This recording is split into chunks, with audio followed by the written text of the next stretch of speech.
Downtown, Petco Park, a new beginning, let's go. Started back rocking the brown. Ever since we've been knocking them down. Baby said she wanna go to the game. Taught her how to say Padre gang. Started back rocking the brown.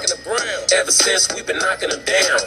Mitchell and Ness with the old school name. All of the homies holler Padre gang. Yeah, that. And good day, everybody. Welcome to episode 178 of the Talking Friars podcast and YouTube show. I'm your host, Ben Fadden, here with Jacob Zimmermann. It's been a while.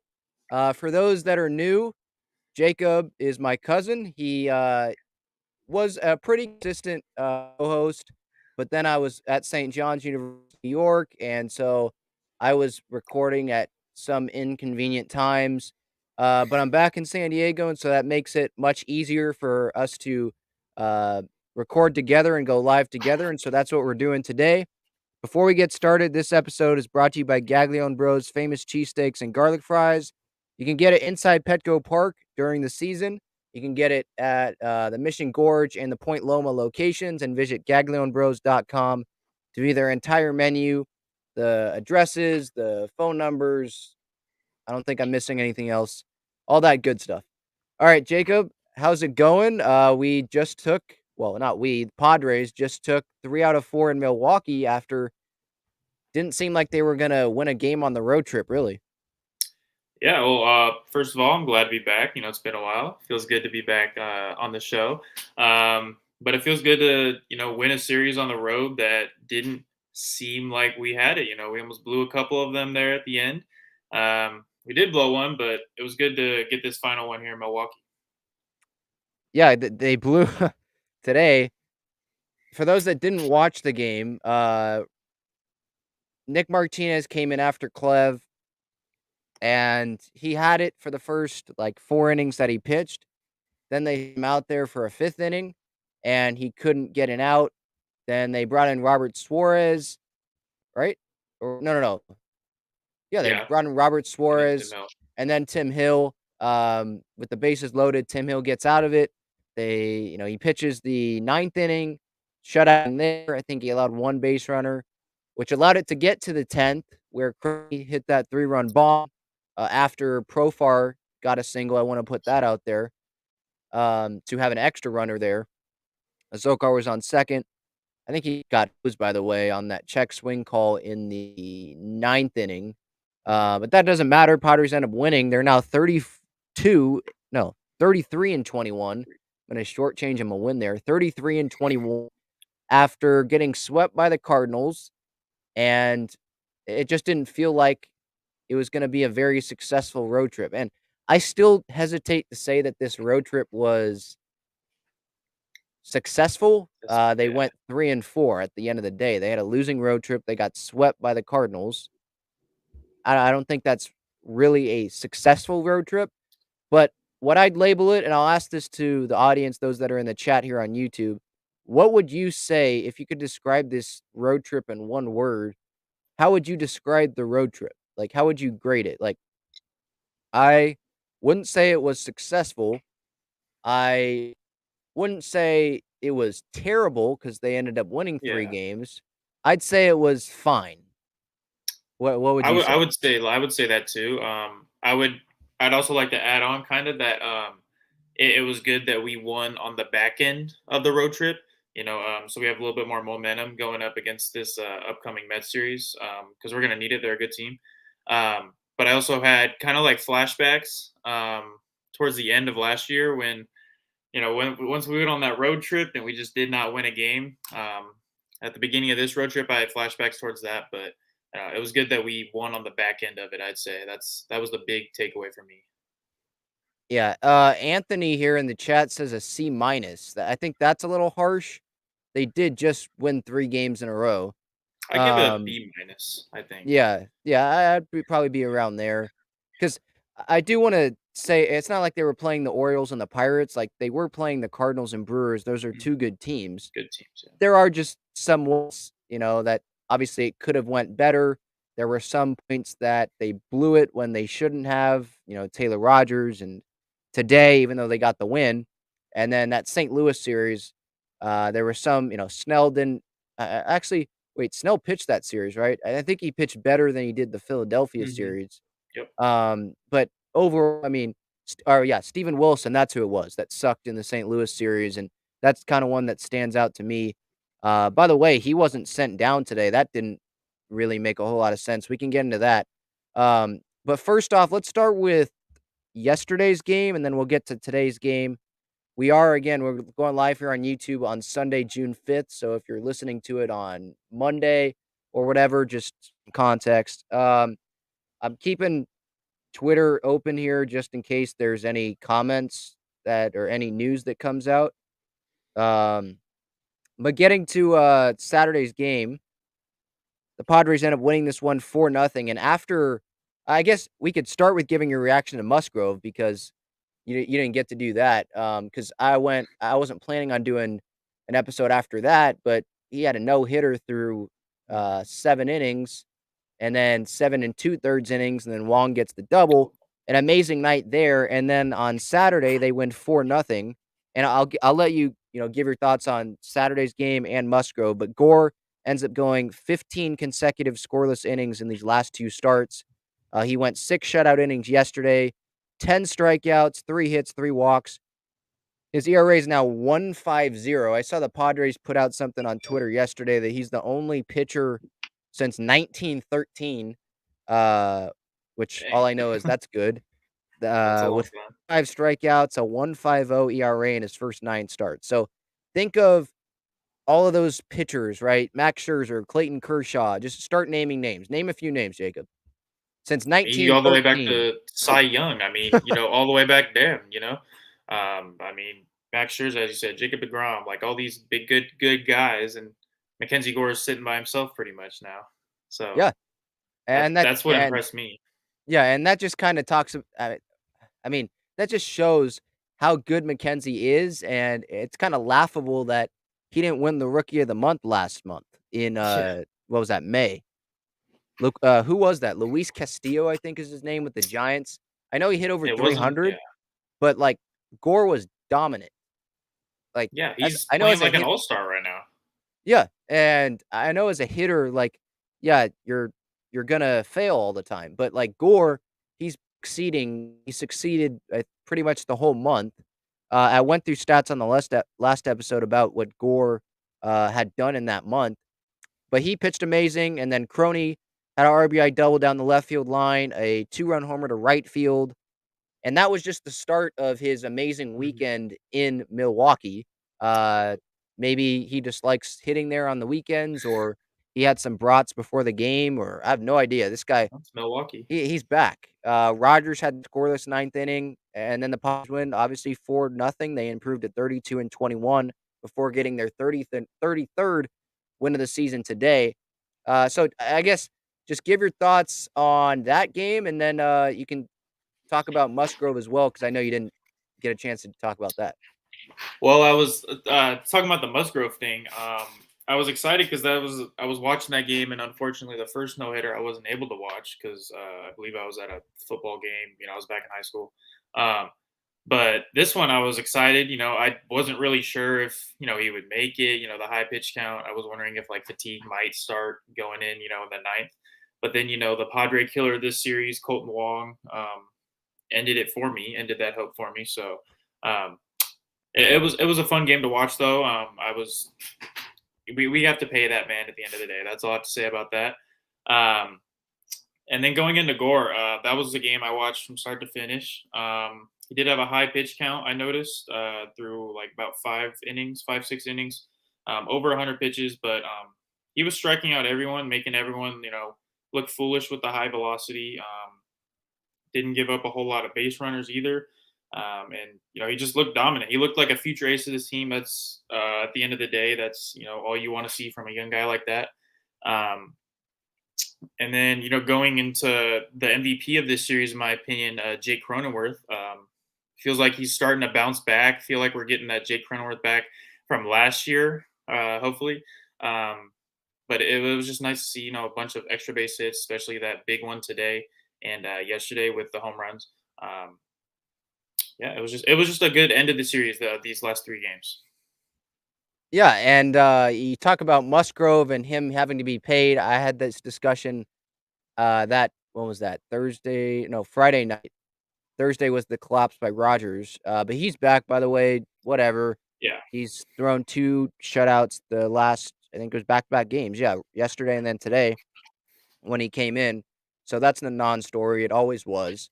But with yeah. Musgrove, I talked about him getting 25 plus million a year probably on the free agent market. Um, Jack Stronach went to Helix, he's a Padres prospect. He was saying give him whatever he wants when I talked to him last week, I believe. Like, okay, let's put on our GM hat, or Jacob, you put on your GM hat or your owner hat. If you're Peter I got you. Seidler, like who I guess all I can ask is how much money would you give this guy, and would you be okay with letting him hit free agency? I think I know the answer to it, but go ahead. Oh well, I mean, there might be a little bias here as a San Diego homer. The guy that delivered our only no hitter, the guy who's been leading our rotation this year, I believe. Um, I'd give him up to 30 million, to be honest, in my opinion. If it probably won't reach that much, but I give him close to, I think, 28 per year if that's what it takes. I feel like it could have been a little bit less earlier in the year. When we offered him, I think 11 million. I think that was a little disrespectful on Preller's part.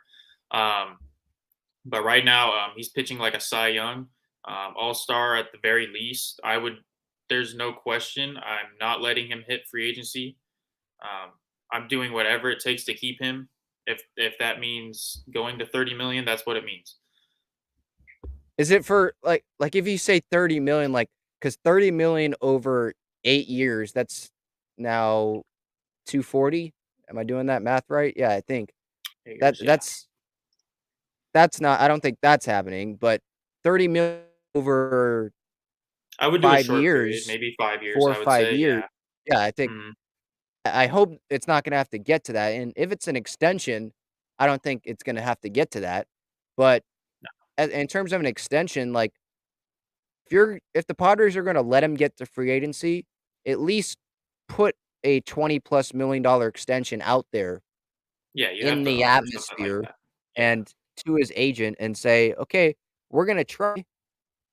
Here you go. We'll match or maybe we'll match an offer if Mhm. you don't take this extension, you go to free agency, and maybe we'll match what the Red Sox or whoever offers him that money will offer, or, that they'll offer, they'll match that." I think you could Mhm. see them do that if they don't want to try to overpay for him in an extension, if that makes sense. But, yeah, there's no doubt this guy, he should probably be starting the All-Star game if it was my vote. I know 100%. it's Yeah. Mhm. at Dodger Stadium, and the manager, so it's Brian Snitker because they won last year. So at least it's not Dave Roberts because we know that then He wouldn't Musgrove even wouldn't touch be the mound. starting. Yeah. Uh, um, but I guess that's good. But yeah, I think he's definitely a starter. You should be in the All Star game right now with Scherzer hurt, with Degrom hurt. That definitely helps. And yeah, definitely pay the man, as Manny says, and Haas has said, and everyone If in the Manny said city.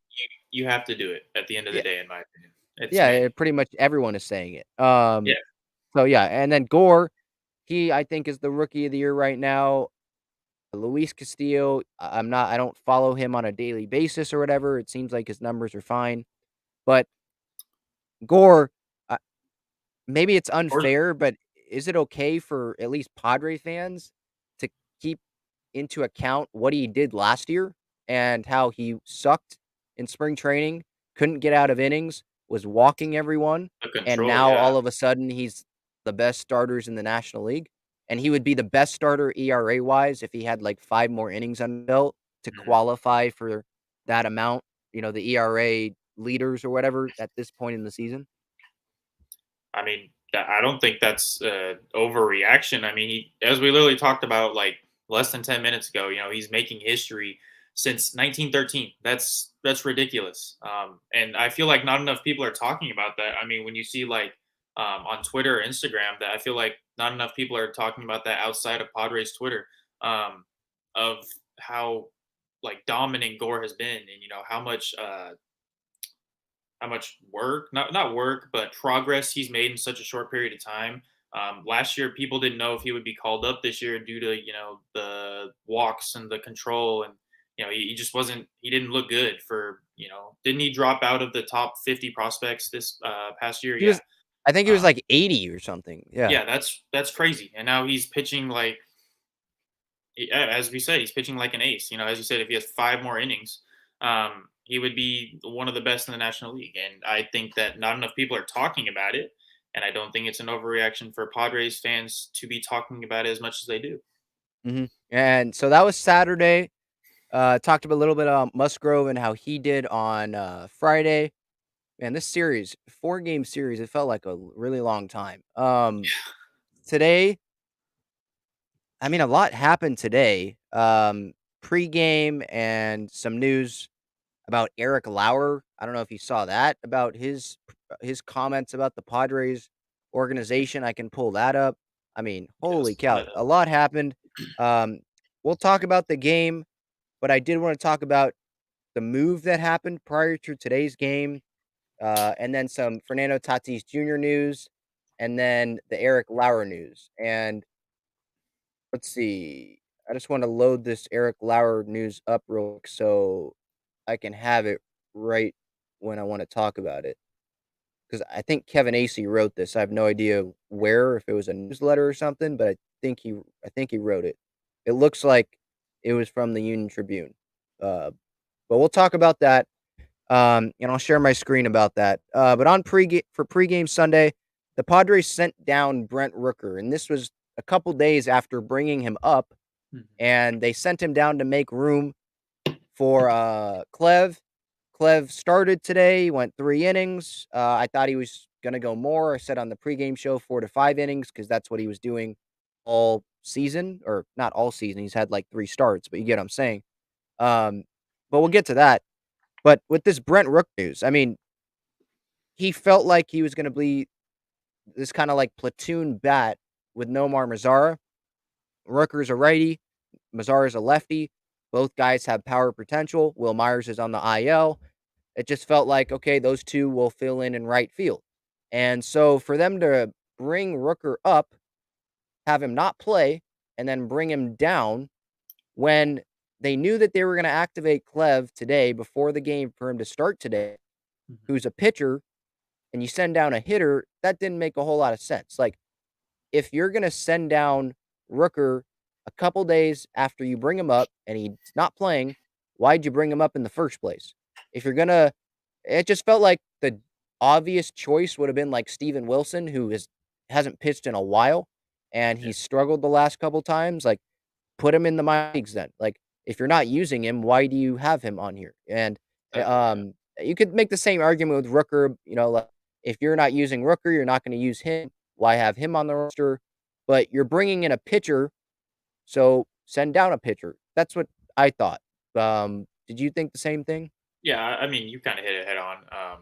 At the end of the day, you need bench bats, especially if you're going for matchups. Like as you said, Mazar is good. When you want to bring it in against a righty because he's a Mhm. lefty, and the same thing with Rooker the other way versus a lefty. I feel like it's just smart to have as many bench options. With especially with how many extra inning games we go into, you never know when you're going to need a bench bat. You don't want to pull a Tingler last year where you had to use your whole bench. That was ridiculous. I can't believe that happened. But I feel, yeah, at the end of the day, it would just be smarter to pull down a pitcher that you're not even using, get him some work in the minors. Yeah, you talk about that Tingler game, the game I went to, and it was 16 innings, Yeah, and Weathers and Musgrove and I think Snell were all hitting, and they were hitting not in the 9 spot, they were hitting as pinch as hitters, yeah, hmm between Croney and or after Manny and Croney. Like, what are we doing? I'm that's glad why that we we got have Bob Bob Melvin. Melvin, but let's Yeah, just put it that way. All right, we hit on the Rooker news there with Tatis. I saw in Kevin Acee's newsletter this morning, that Tatis is gonna have a bone scan tomorrow, for his wrist, and that'll determine if he can start swinging the bat yeah. and the timeline on that. So I definitely hope, and we all hope, he hopes, the organization come from that scan. Good news did not come from it last time, or at least as good as what they thought. So they held off on that. Fernando's been with the team on the road trip, fielding, base running, all that sort of stuff, which is good. He's been doing that for a while, though. He's throwing, all that. Um, but yeah, it's not really a whole lot of anything to talk about with the bone scan. It's just a piece of news to put out there and to look for going into tomorrow and before Monday's game against the Mets. And we'll preview that series a little bit at the end here. Just look out for that news, and hopefully the news is good. And Bob Melvin will tell reporters tomorrow, hey, Fernando's going to start swinging the bat tomorrow or whenever. All right, so that's the Tatis news. And then today, Eric Lauer was on the mound for the Milwaukee Brewers. I think this was the first time that he faced the Padres as a Brewer. I don't remember any other time that he did. It started off good, but before we get to his performance, there was something that came out. I saw this on Twitter. Someone screenshotted it on Twitter and shared a screen. Hopefully it'll load here. Hold on one second. For the YouTube audience, I'm sharing the article, part of the article that a fan screenshotted and put on Twitter. And for the podcast audience, I'll pretty much read it and we'll talk about it. So Manny Machado, what is this username? Manny Machado propagandist. All right.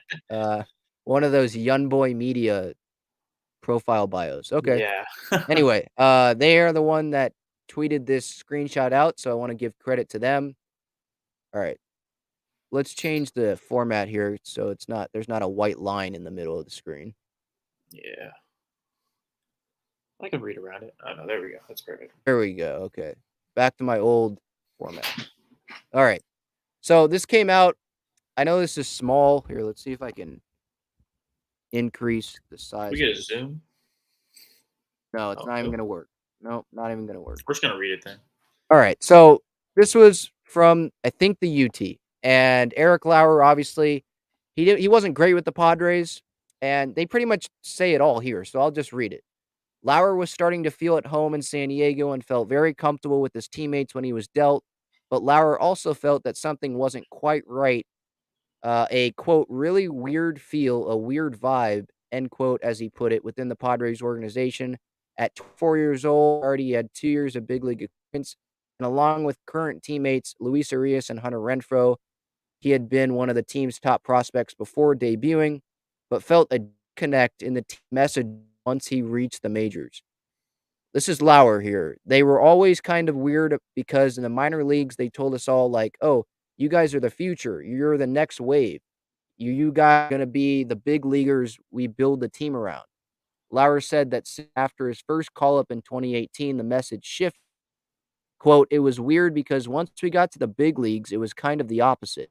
It was like they didn't care about us and they didn't care about developing us. So it was a really weird deal. They told you how good you were, and then all of a sudden you weren't good anymore if you didn't produce immediately upon going up to the big leagues. Lauer continued. This was the writer. Lauer continued, but only after mentioning he didn't want to come across as bashing his former organization. He simply wanted to share his side. This is Lauer again. A lot from it's from the top down. The way it feels like they viewed you. This is him talking about how he felt the disconnect, and like who was the person doing the disconnect. Because when it constantly feels like you're constantly being looked down on because you're either a young guy or people don't think you know how to do your job, you start to pick up on that vibe. All right, so there's a lot said there, and I'll leave that up for you guys here in the comments. Give your thoughts. Feel free in the comments about what that was.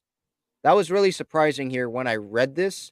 Just him, pretty much saying that they didn't really care about you, the Padres, or at least that's the sense that he got, that they didn't really care.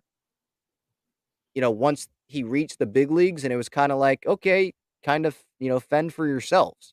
That's what essentially was being said there by Lauer. And this isn't like the first story. Like, I don't have specifics, on other stories, but I know this hasn't been the first of former Padres not having, the best things to say Yeah. about the Padres' development and their farm system people and Preller and stuff like that when they're gone. This wasn't Ty France, but just one thing where Ken Rosenthal wrote last year that before the 2020 deadline, Preller literally told Ty France weeks before the deadline that he was going to be a big part in the organization, and then he ends up getting traded, Yeah. and now he's probably an all-star. Um, Mhm. there's that. And then Eric Lauer here saying this and how it felt like he wasn't really cared about once he reached the big leagues and he wasn't performing. That's not great. That is not great news. I know they made changes last offseason with the farm system and I think the scouting director and all that. It wasn't there might have been one or two firings. Most of it was just rearranging of the chairs, if you will. Yeah. Mhm. Um, but yeah, this definitely was surprising. I mean, not surprising to see, but surprising to hear a player just openly say this. Usually, Yeah. it's like sources or something like that, or a anonymous Padre, former Padre. But I guess I respect the upfront honesty from Eric Lauer. Yeah. And Jacob, just I guess your thoughts on this. It's not a good look on Preller and the organization. And I know Preller, before you go in here, I mean, I know has that right, the history of dealing guys and always floating his players out there, but Mhm. that's different from not caring about someone's development even when they're in the major leagues and they're not maybe pitching as well as you would have hoped. You don't give up on them, you continue to try. Yeah, I mean, it's a little concerning to hear because of, as we heard last time with Ty France, as you mentioned, um, as you know, he said he was going to be a big part of the team moving forward, and then he's gone just like that. Um, Eric Lauer maybe felt that there was some sort of miscommunication. Maybe that's kind of what it sounds like to me. That there was a message that came across that wasn't maybe what the team wanted their players to, see it as. But that's what they did see it as Lauer came out and said. I, it's a little, I don't know, it's a little worrying considering, how many good prospects we've had and how many have been shipped off now and are doing well in other organizations. Um, but I mean, you also look at the prospects we do have. Gore, he's came up, he's done amazing. Abrams is killing it in El Paso. Struggled a little bit in the majors, but was killing it in El Paso. Um, so I'm not really sure if it's something due to the staff when they were here. That's kind of what it sounds like to me. But it was a little concerning to hear that, considering it was under Preller, and Preller probably had a big part in the message that came across like that. Yeah, and you mentioned Gore. I don't know how much that was the Padres development people. I think that a lot of Yeah. that was Ruben Niebla. Abrams, is there a whole lot of development for them to really do with him? Like, he's just a Tatis freak of an athlete. Hmm. I just think it's him that needs more experience, in the minor I leagues. agree. Yeah. So I get the point there, but there's a lot of guys that Preller has given up on. Hmm. And maybe Early that's, too. yeah, and maybe it's him feeling the pressure to win and saying, "Okay, I'm gonna go get Clev." I'm not saying these are just examples I'm throwing out there of guys, but like Clev and going out and getting Nola and saying, "Okay, Mejia, Hedges, they're not working." I know Hedges wasn't there then, but they weren't working. Let's go get Nola. And that hasn't worked out probably as the way that they would have hoped. You give away Ty France, you give away Andres Munoz, you give away um, Luis Torrens, right? And Hmm. he's been hitting pretty good. I know he hit pretty good last year. So it just feels like a lot of jumping the gun, and maybe that's the pressure that he feels. I don't know why he would feel that pressure though, unless it's just the internal pressure to win. Because from what we've heard from Peter Seidler, I don't know who Preter is. Sorry, that's not his brother. Peter Seidler. All we've heard from him is pretty much I have a lot of confidence in AJ. He literally said before the season, it's not a must-win year, which kind of pissed me off, quite frankly. I agree. Yeah. So I don't feel like Preller's getting the pressure from Seidler, and especially since Seidler took the full ownership over Ron Fowler. So maybe, and Fowler was the owner in 2020 when he made all those moves at the deadline, Preller that is. So it could be just him feeling internal pressure and really wanting to win. And of course he does. That's his job. But it's not a good look, getting back to the Lauer conversation, of seemingly not caring about prospects or guys that at the big league level now that aren't working out. Like, and I guess it's another thing to add about Preller. And when the team has been winning and it's getting better, he's spending more time with the big league team. But he's a scout at heart, and so maybe part of it is how Lauer is feeling, is that Preller went and scouted and wasn't with the team all of the time, and so that maybe came off as, okay, he doesn't care about us. He's Yeah, he's scouting 17, 18-year-olds in high school instead of trying to help develop us and talk to us. Again, I wasn't in the clubhouse. I wasn't there, but that's just something that I would think about just based on, the past experience. Anything else to add on that? No, I just think it's not a good look for when a player comes out openly and just says that. I don't. It's a little worrying. That's all I can really say. Considering how much we've given up, that at the end of the day, this is what we have. We're in a win now mode, and I think that's a big part of what Preller was thinking when he got rid of all the prospects. He wants to win Right. now. Yeah. Yeah. Again, I don't fault him for it, but No, I don't think win. he's done it. There's definitely been some moves that he probably regrets. All right. 100%. Moving on to Sunday, obviously Rooker was sent down. Clev was brought up. Clev ended up going 3, 1 run, 1 hit, walked 2, struck out 5, 1 6-4. Martinez came in, Suarez came in, Hill came in, Rogers came in. So a lot of guys pitched, and this looked like it was going to be a good win. Then it looked like, this is Thursday all over again. And then it was another good win. So it was up and down, up and down. Bottom of the first, Wong hit the home run on Clev's second pitch. Wasn't a great pitch start. too. Yeah. It just wasn't. He hit a spot. Yeah. But I mean, I guess, yeah, a home run's a home run still. That's true. With Clev, at the beginning there, it felt like he definitely was getting more comfortable as the start went on, right? I agree. Yeah. Because at the beginning, he was throwing fastballs outside and up. He just didn't feel totally comfortable. He was slipping on the mound a couple times. I don't really take anything into that. But I mean, overall, yeah. Am I surprised that he only went 60 pitches? I thought he was going to go 4 or 5 innings. That's what I said on the pregame show. And he ended up going 3 innings. Was some of that because the start of his outing wasn't great? Was some of that because they had Nick Martinez coming in after him? Maybe a combination of those things. And he had 15 days? It was since like May 17th since he had started last. He didn't have a rehab start. He didn't have a rehab start. So he had the the triceps injury, meaning just go play shortstop at batting practice for a couple weeks. I don't think he was hurt. I don't think he was hurt. Not. I was at Petco. Jacob was at Petco. He was going around as normal. Now, maybe one day he woke up, oh, I feel a little pain here in my triceps. I'll tell the training staff. And the training staff's like, yay, let's put him on the IL. Let's save some innings. Yeah. Let's save some innings later in the year. How about this, Bomel? Huh? I think this is a good idea. Yeah. Maybe that happened. I don't think he was hurt. But he was getting more comfortable. He gave up that 1 run to Wong. Wong ended up homering later in the day. We'll get to that. In the top of the third, this ended up maybe being huge. They ended up winning the game, so I guess it wasn't like huge. But Jace Peterson in the third, I'm so tired of that guy. Good thing we're done with him for the regular season at least.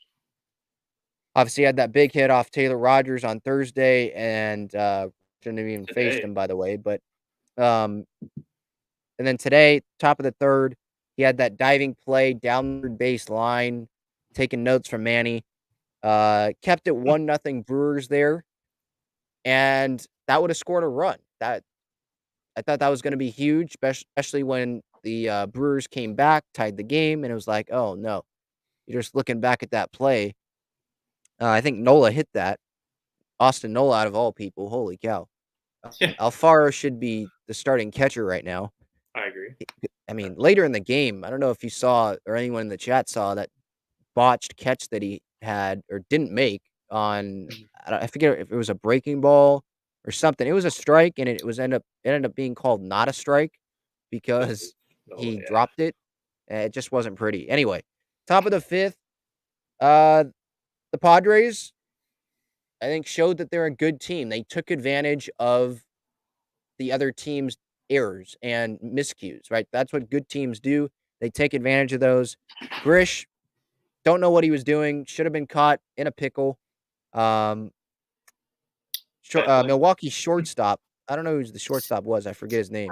Reyes. Yeah, he dropped it. He dropped a throw getting to third. Profar drove him in after that, made it 1-1. Croney had an RBI single to right, made it 2-1. Voit had a sacrifice ground out, made it 3-1. But then it seemed like things were going well. Nick Martinez had 4 shutout innings. Yeah, And he then looked good. Bomel, yeah, he looked really good. The changeup was good as always. Mhm. And then Bo decided to send Martinez out there for that 5th inning, and I don't really understand that. You had Garcia, you had Suarez, I know Garcia to be back-to-back days, I believe. Rogers, obviously. You had enough guys that could come in. I think Nick Martinez did his job. The 4 innings, he did his job. I don't know why you had to send him out again. Now, obviously, that's in hindsight for us to say here. But I didn't really like that decision because he already had gone those 4 innings. And in the 8th, he allowed a single, gave up the home run to Wong.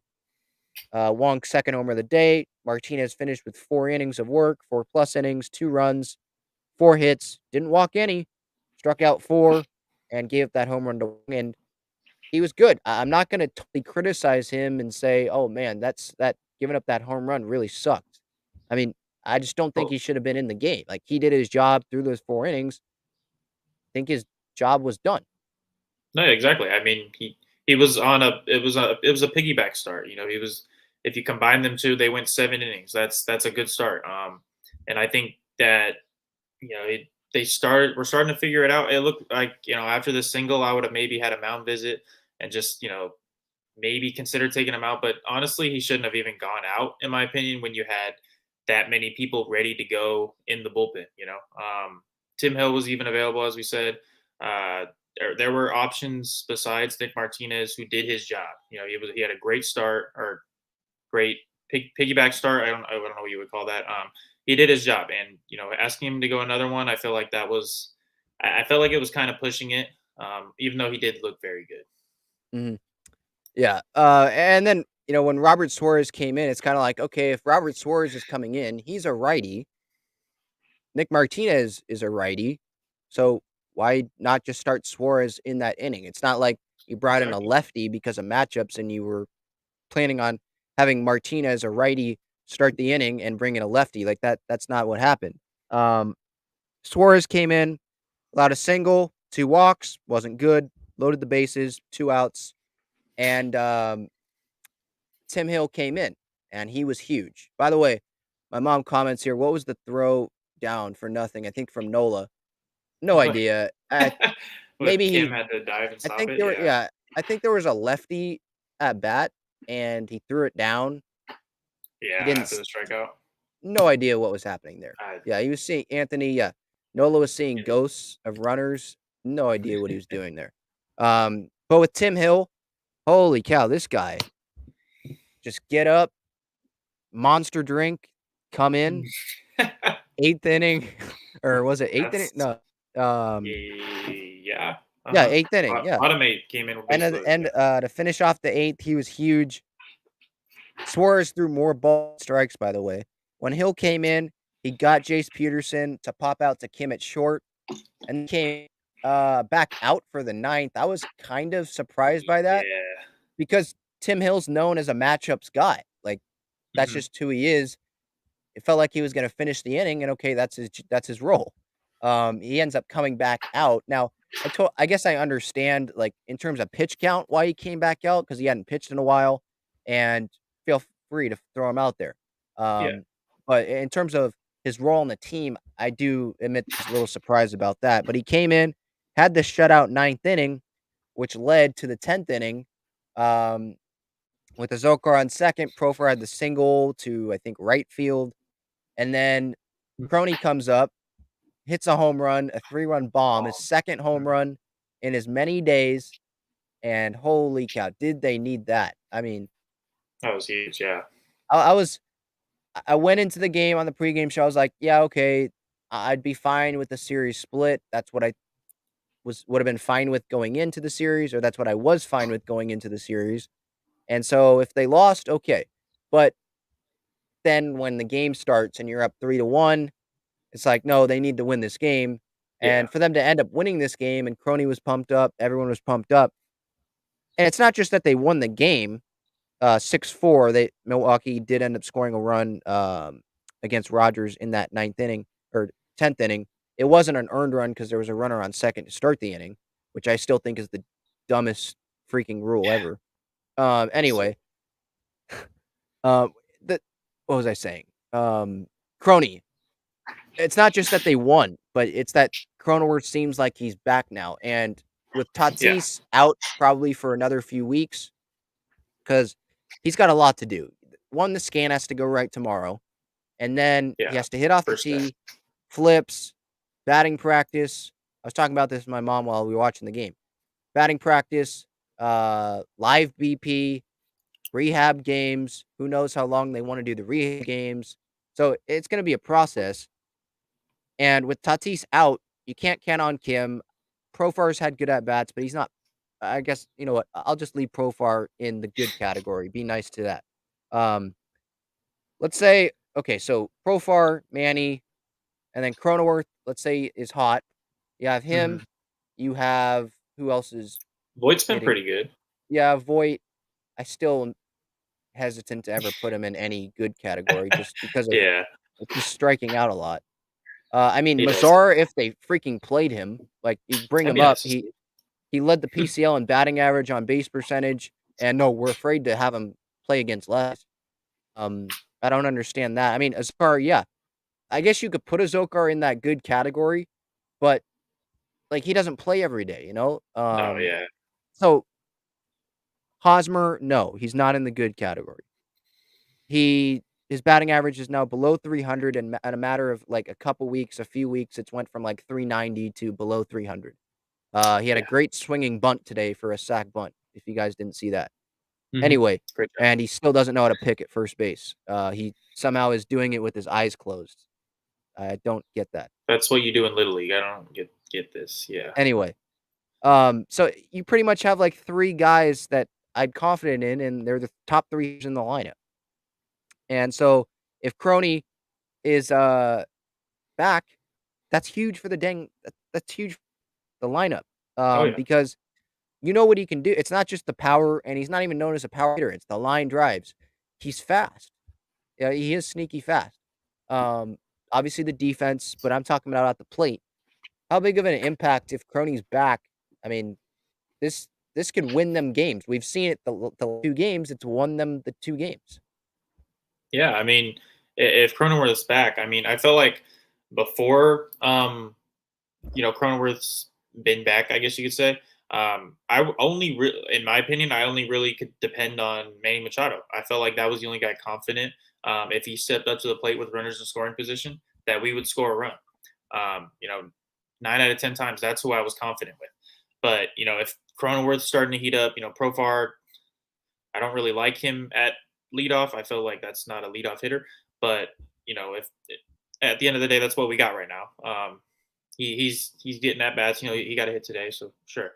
But if Cronenworth can add that, and if he can add that extra base hit capability that he has and that he showed in these past couple games, that would be ginormous for this lineup. That is it was really bad. We had a lot of players under 200. The majority of the batters batting under 200.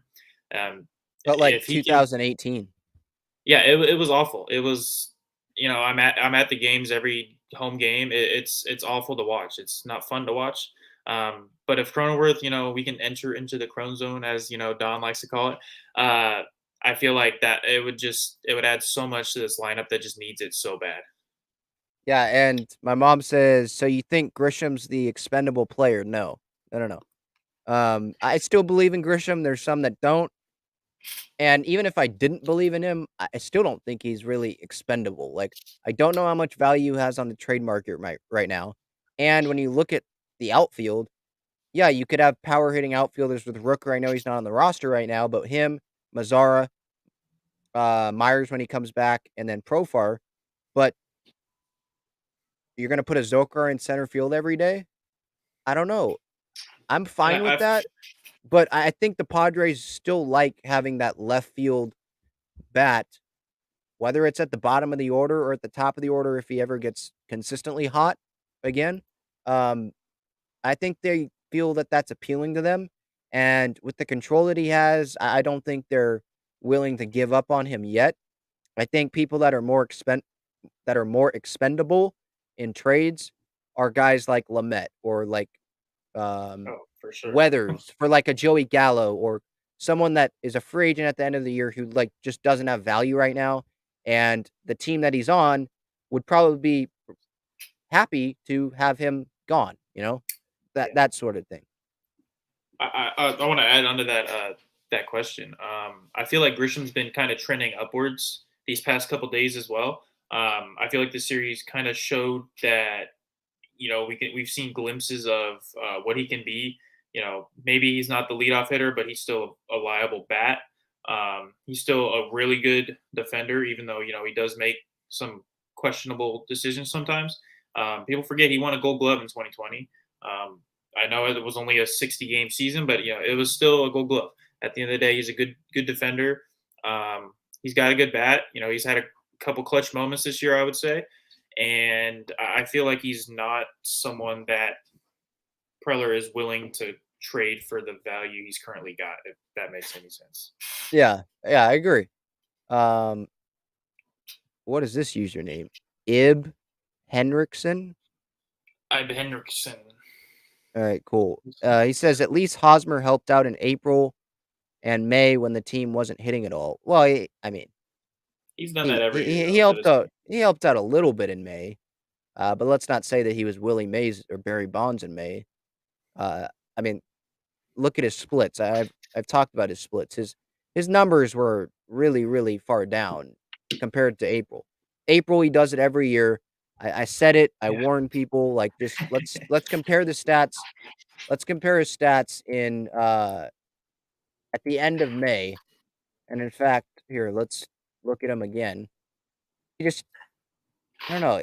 He's an early Something season happens. hitter. Something Yeah. he flips the switch on when the season starts. Prove his Turns it on. haters wrong that his wife sees on Twitter, and then and Casey. then in May, the switch maybe starts to switch off, and it's a small gradual process. In the last 7 days, I don't think it's bringing into account of today's game, but he's hitting .091 in the last 7 days. In the last 14 days, he's hitting .222. Last 28 days, it's .242.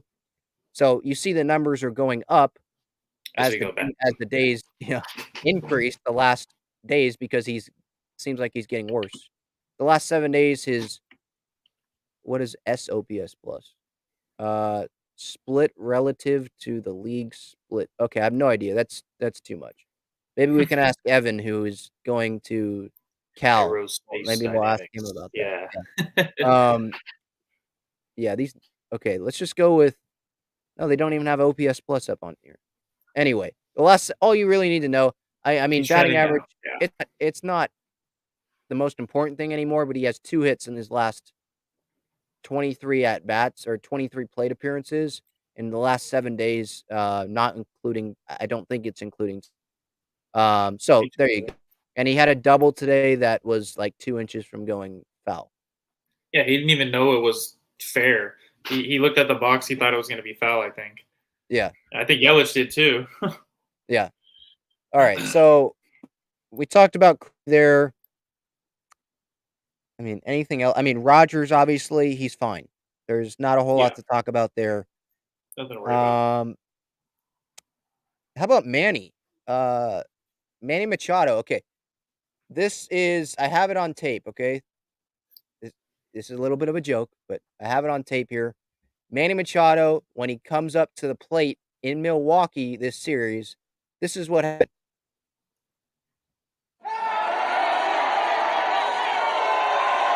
Did you hit the thing on your soundboard? Yep. I got a boo sound on my soundboard. That's pretty much. Oh I my mean, gosh, it was loud. Like you could tell it today. It was loud. it's crazy. It was Yeah, louder than the last few days. And there were fans chanting "over" in the stands. It's like, okay, so the guy's not allowed to go over one day. yeah, The only thing that mattered was that your team is losing and you're chanting over at a guy that you're still mad at that from what was it? When was that? 20, 2018 or something? 18, 19. Yeah, Yeah, there's 1 year, the season, the half season he had with the Dodgers where he stepped on Jesus Aguilar's ankle. Okay. I don't condone that. no, But he's not the same guy. He's not even definitely close. matured. He's not on the Dodgers anymore. That's Just what did it to him. yeah, The Dodgers. I guess. Just relax, Yeah, Just I don't know. There was a big boost. Like it felt like a louder boost than what Dodger Stadium does to him. So that yeah. was really really weird. But I did want to mention that he fed off those boos in what I think the second and third game of the series. He had a diving play down the line. He had a Yes. home run on Friday, the Musgrove game. He had an extra base hit, I think, yesterday.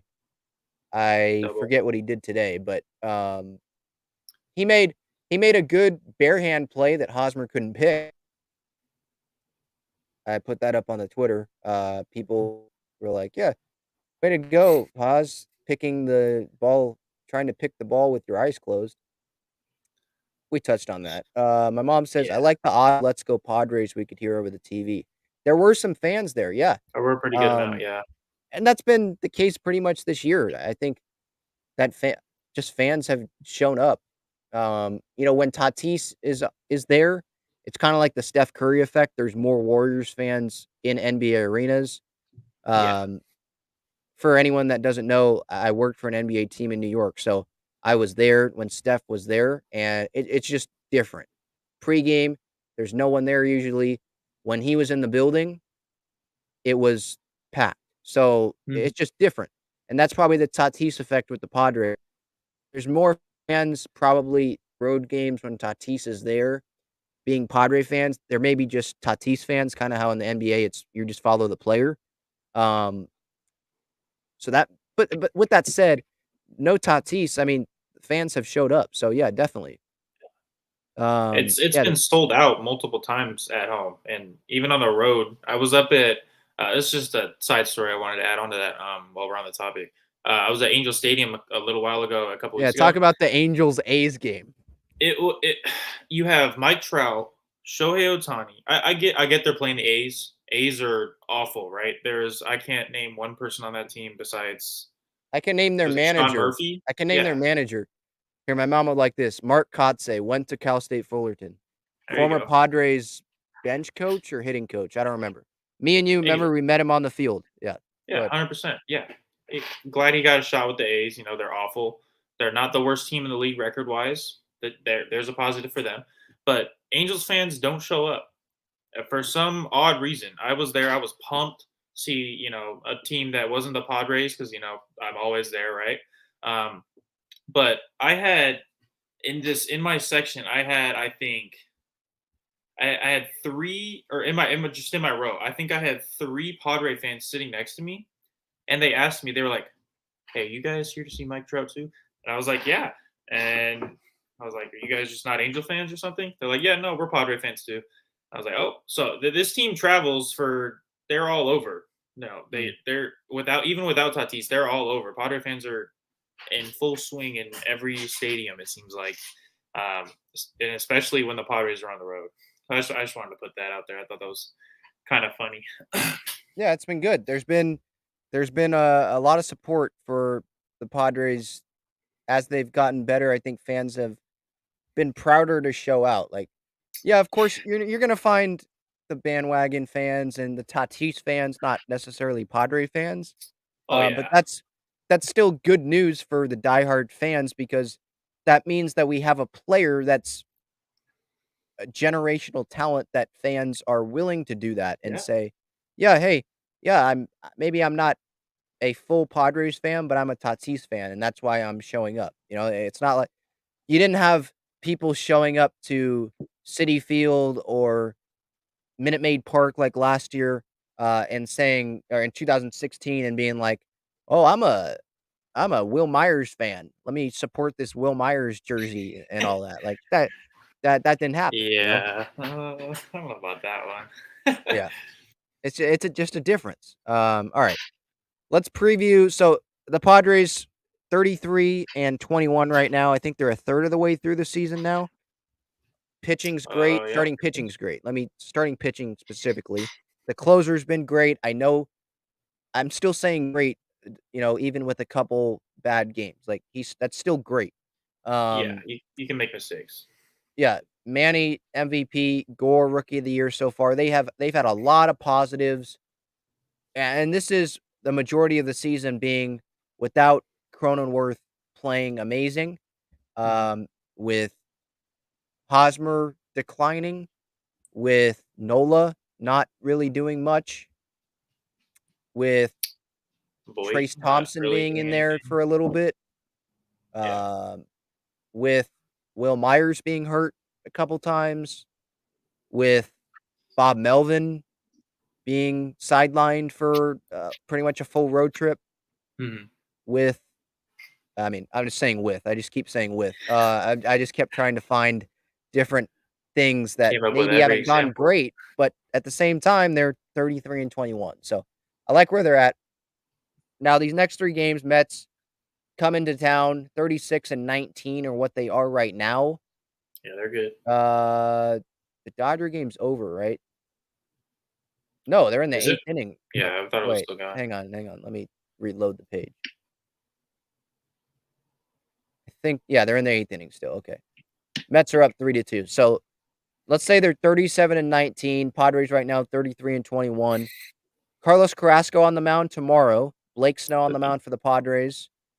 Good luck for anyone going to the game tomorrow. Let's see how Snell does. When I went I'll that be there. Milwaukee game, the Manny bobblehead day, he pitched good. He Oh, yeah. wasn't throwing a lot of balls in the dirt, and I'm liking what I'm seeing out of him. You know, as of late and compared to that Philadelphia start. Mhm. And then with Carrasco, he has a 3.63 ERA right now, 51 strikeouts. Um, Nomar Mazara, looking at the numbers, it would be a right on left matchup if Mazara plays tomorrow. He's hitting 375 off of Carrasco in his career. That was probably with Texas when Mazara was better than probably a lot of other hitters in the Yeah, American League. I mean, he was really good then. it was good. Yeah. But still, he has a good history against him. That's at 6:40. Another one at 6:40 on Tuesday. Darvish on the mound against Taiwan Walker. No DeGrom, no Scherzer for the Both Mets. hurt. So the Padres get a break there. Taiwan Walker though has a 2.88 ERA. Darvish, the ERA is inflated, so I'm not even going to say it because of that bad Giant start. But he's been Yep. tremendous the last couple times out. And then on Wednesday, that is also at 6:40. Usually it's a day game, but it's also at 6:40. Padres have a day off, I think, Thursday. Wednesday, Mhm. Chris Bassett for the Mets, 3.74 ERA, and then Shamanaya. So the Padres definitely, I think, should win this series. They have a good chance to win it based on the pitching matchups. And I mean, I don't even think that's fair to say anymore. Like, based on the pitching matchups, they have a chance to win it, because if we're basing it on that, like we've done in the past, because that's usually what you do, just looking Mhm. at previews and stuff. Right now, the Padres rotation, okay, they should win every freaking series that they play then, because of how good the rotation is. Well, They should, offense seems to help them out. yeah. So it's really just based on if the offense can continue how they've done the last 2 games, because I don't think you're gonna shut out the Mets offense No, all they're 3 games. Like, it looked like they could have shut out the Brewers these last 3 games, shut them out on Friday and Saturday, and then allowed, yeah, 4 runs today, but it was a low run total through, before that Wong home run. So, the pitching, yeah, you're gonna give up some runs to the Mets. Alonso's been playing well. I Mhm. think I thought I saw he has, like, 16 home runs or something like that. Lindor, He's I got think, pop. is playing better. Um, who else they got? Starling Marte, Jeff McNeil, Brandon Nimmo. It's a good team, and with Buck Showalter, I mean, this is a, like, Hall of Fame manager Yeah, matchup. Showalter and Melvin, Melvin. Yeah, I mean, you're not watching the managers, but for a series, it'll be a fun series to watch, you know? yeah, 100%. I'm looking forward to it. I think it will. I think it'll be a low scoring kind of series, a short 3 game series. Hoping the Padres can at least get 2 out of 3, especially with Darvish and Mania on the bumps, and especially with, as you said, no Degrom, Scherzer. I feel like we're at a better advantage than we would have been. Um, I think that at the end of the day, it comes down to if the offense can supply runs with how well the pitchers pitch. Because the Yeah, Mets are going to score, we just gotta we're gonna have to score more. Or well, obviously we're gonna have to score more, but we're gonna have to score more than we have been. I think. right. Alright, I look on, the Twitter, I've heard old people kind of say that, the Twitter. Um, Ben the the Boomer. pod Padres, Twitter account, I guess they put out the pictures of the road trip, or going back home. Yep. Let's see what they're wearing Oh, today. Here, interesting fits so far. you guys can see it? Okay, so Hosmer, what are you wearing? A Just a red nice and blue plaid flannel. shirt. It looks like. Yeah. I can't zoom in, it's so dumb, I can't zoom in. Alfaro has Let's a see. Gatorade cup, couple Gatorade cups, Manny's in his Got her. Jordans. I not a fan of Hosmer's shirt, I have no idea what that is. Maybe Um, uh, maybe I'm not cool. Clev, that's just who Clev is. that's sunshine right there. Yeah. Yeah, 100%. I can't really criticize him. That's just who he is. He's got Hopefully the the Gatorade triceps not cups. hurting. Luke Voit, what l is he That's Luke Voigt fit. Yeah. is that That's. a what kinda look is that? I is I'm that, getting very hipster vibes from this. The tight white shirt is throwing me off a little bit. I can see absolutely everything on his chest right here. Um, the pink shoes kind of giving it off too. I feel like he could have gone with maybe a simple, maybe black and white shoe. And the skinny jeans also not a look for me in my opinion. Yeah, Just not is it, really it. are I those give it a Top 7, Gun 6. sunglasses? I have never seen that, so I don't know, but He's got the aviators on. He just watched Maverick this weekend. Um, and then Croney, okay, he no likes Van using Halen the shirt this side time. duffel bag. Yeah. Maybe I need to All brighten my right. screen. Hold on. There we Man- go. Okay. There we go. Mania kind of in a bowling shirt. It looks like an off kind of Looks like weird, he weirdly sewed bowling shirt. is that Peter Seidler's money there in that briefcase that he's holding for He's Joe gonna go Musgrove? deliver it to Joe. Yeah. Yeah. All right. That's So the oh, Padres are they really strong, or they just like wearing tight clothes? Because I'm seeing a lot of everything just up here. I'm noticing right on the chest. It's just I don't okay. like ripped jeans. I don't even wear jeans. I'm more of a sweats guy. So Um, whatever. With Ha-Sung Kim, yeah, Profar looks good. simple. Darvish, kind of stepping out with the what does that flannel. say? Wing Anzer. Found at the local H&M. Is that what hat is that? I think Looks like a is P. that the Fighters? Is that the Japanese team or something? The Let me pull it up team, right maybe here. that's the team they used to play for. Oh yeah, I thought it was from my screen right here. It looks like a P. And I like Snell's fits. I'm really liking the Cactus Jack shoes on the bottom for everyone that's into sneakers. Um, it's just simple, something light, comfortable. I don't really like the color of the jeans. I'd say I would go with the basic. I think navy blue, but give an 8 out of 10, Blake. Hopefully you can pitch like that too. Okay. Hold on one second. Let me look through the Padres Twitter and see if they've uploaded Polaroids or anything. Yeah, okay, here it is. I just don't want to share my screen if they haven't uploaded anything. Okay, here it is. This is at the Cronenworth homer after the Cronenworth home run. Are they doing a Oh, that's tunnel fire. or something? Is that like what Oh, is like that? after the games, yeah. Is that after soccer games that they do that? Yeah. Like when we were kids? You'd run through it, yeah. That's pretty cool. I like that. At the end of the year they got to put all those out, like Yeah. in chronological order and see what they got. Yeah, that's cool. Oh, they put out guess who? Jumbo Slap some Jake cheese on it. Cronenworth. Yeah. All right. What are we doing? That's what DVD Pash asked. Well, just I wasn't planning on doing this, but Jacob's here and he's more of a fashion person than I am, so I just decided to pull those up and let's see how that is. He for anyone that doesn't know, Jacob, he has tons of hats now. And how many shoes do you have?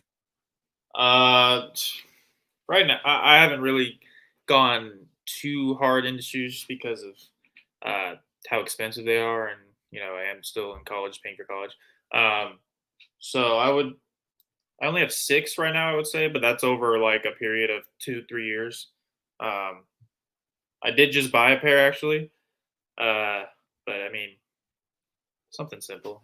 I'm not going crazy like Blake probably is. Well, I mean, okay, he probably has a room dedicated to Oh, them. yeah, he's So, probably got tons more money too. Yeah. yeah. I'm pretty sure my roommate at St. John's isn't listening.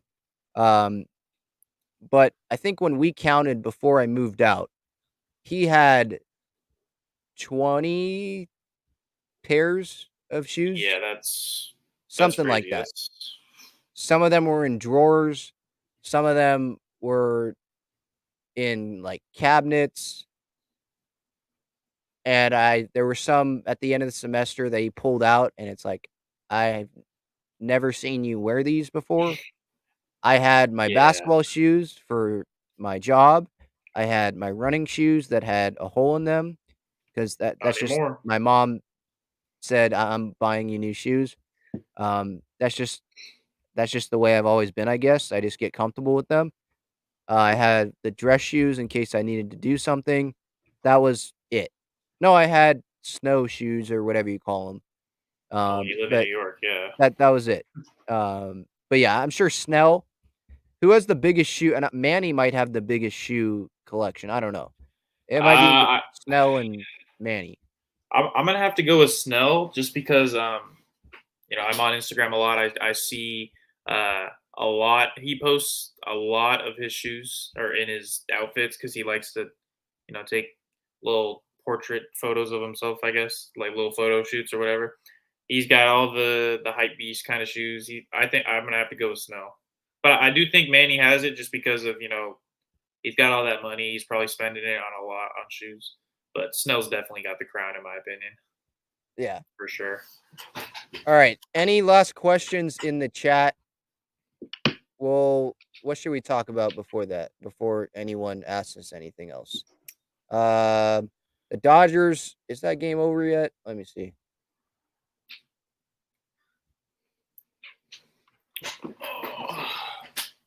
It's 8th inning still, 4-2 Mets Go Mets. LFGM. until tomorrow. Oh yeah, obviously. Walker Buehler is like getting owned his last couple starts. Oh, that's always fun to see. I Love heard seeing one that. reporter say, I think it was Mets reporter, so he probably wasn't watching Buehler's last start with the Pirates, where Tucupita Marcano hit a home run off of him. He was like, "It's just a bad day just a bad day for Walker Buehler." No, it's been happening actually, buddy. It's happening pretty frequently these last few Yeah. starts. So that's nice to see. Um, Elsewhere in the standings, past Memorial Day, so I think it's fine to look at standings. Um, in the AL, Yankees are in first, Minnesota's in first in the Central. That division sucks. The second place team in the Central's below 500. In Sounds the less central West, to me. the West kind of also sucks as well. Houston's the only team over 500 there. Whew, that's crazy. I went. The Well, that's crazy in my the, opinion. the Angels started off pretty good. Mets are Yeah, they 8 got. games up. They're 8 games up on the Braves as we speak. That division's Oh kind of yeah, bad. the Braves got off Uh, to a slow start too. They were yeah, really well, bad. Girardi was fired by the Phillies, obviously. Mm-hmm.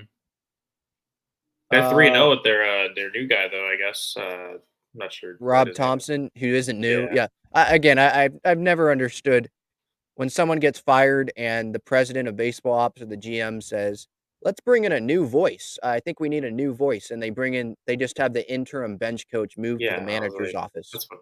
Yeah, That's not a new voice. he's been And then there. they're like, He's "Oh, definitely been Rob Thompson, the Phillies are winning. Rob Thompson, maybe he's having a big influence. He was there before." there. I Yeah. don't know. I don't get that. Cincinnati, remember when they were like 3-22? They're 18 and No, 35 now. they had a hot streak there for a second, Yeah. uh, Milwaukee's in which is first crazy. there. St. Louis, I think, is playing right now on Sunday Night Baseball, so that might change if St. Louis wins tonight, I think, against the Cubs. Mhm. And then in the National League West, Colorado's in last place, already 12.5 games back of the Dodgers. Arizona is 26 and 29. They're 10 games back.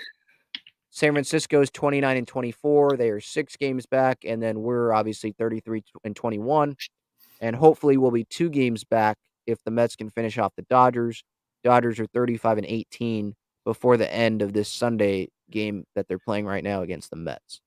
So that's the standings for every division. I don't see any other questions, so I think this will be it. Anything else to add? Go Padres. Okay. Yeah, that's a good ending. I think we'll end with that. Again, this has been episode 178 of the Talking Friars podcast and YouTube show. Jacob is back for today. We'll see. Maybe he'll be sick and tired of me. We'll see. Probably. I'm your host, Ben Fadden. Jacob Zimmermann with me, signing off. Let's go Padres. We'll be back. I'll be back for the pregame show tomorrow. Padres Mets starting up. Have a good Sunday night, everyone, and we'll see you later.